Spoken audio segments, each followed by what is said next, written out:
Hello YouTube, Dominic from Frey Gaming here with another review, this time of the game called Ride. The game was released on Steam on March 28, 2015 and is aiming at currently empty genre of motorbike racing. So, this sounds like a heaven for Superbike fans. Not really. Right at the start of the review I'm going to tell you the game is not worth your money, at least not in a current state, but it may be fixed in a few updates.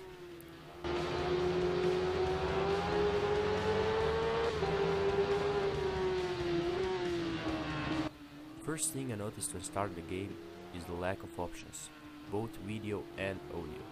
Video options are less of a disappointment as they are a few of the most important ones.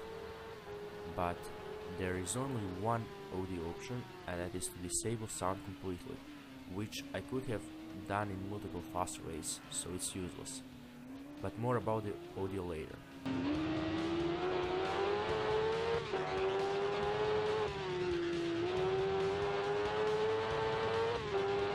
So the next thing you'll notice about the game is unnecessarily long loadings, and I'm using an SSD, where huge open world games like Dying Light load in mere seconds for me, this takes a full minute or even more to load.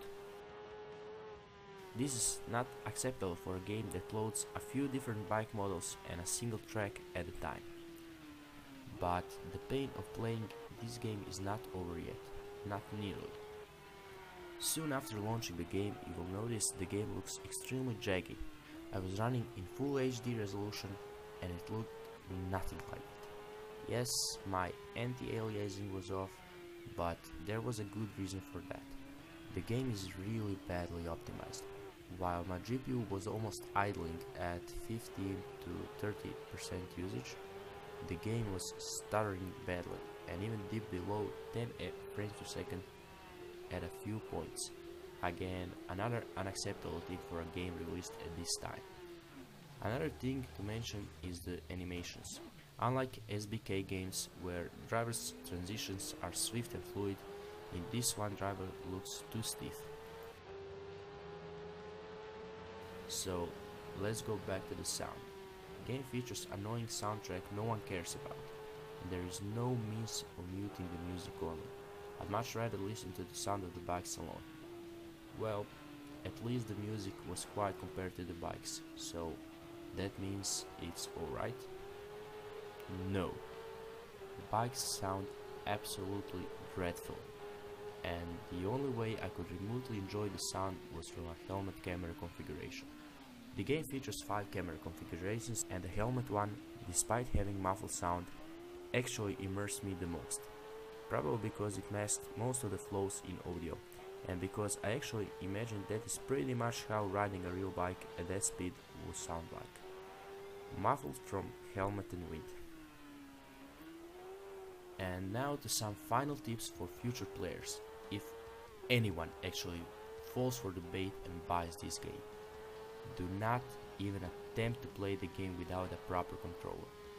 Keyboard controls are one of the worst I've seen in any kind of driving simulation. Yes, I usually play racing games with a wheel, but they are mostly playable with a keyboard. Not this one. And despite the game doesn't have a native Xbox control support, it will work with one, except the buttons will be called differently. The last thing to mention is the physics. Some falls are actually pretty weird, and I doubt you'd actually fall for that. But in other cases, you can crash with other driver pretty bad and nothing will happen. Well, at least the game offers you a rewind option. In conclusion, I award this game no points at all, at least until a few patches, and that's with really high expectations they will actually fix anything, which is unlikely. Thank you for watching this video. Please subscribe for more future content, like, dislike or comment if you think the game is not that bad. Goodbye.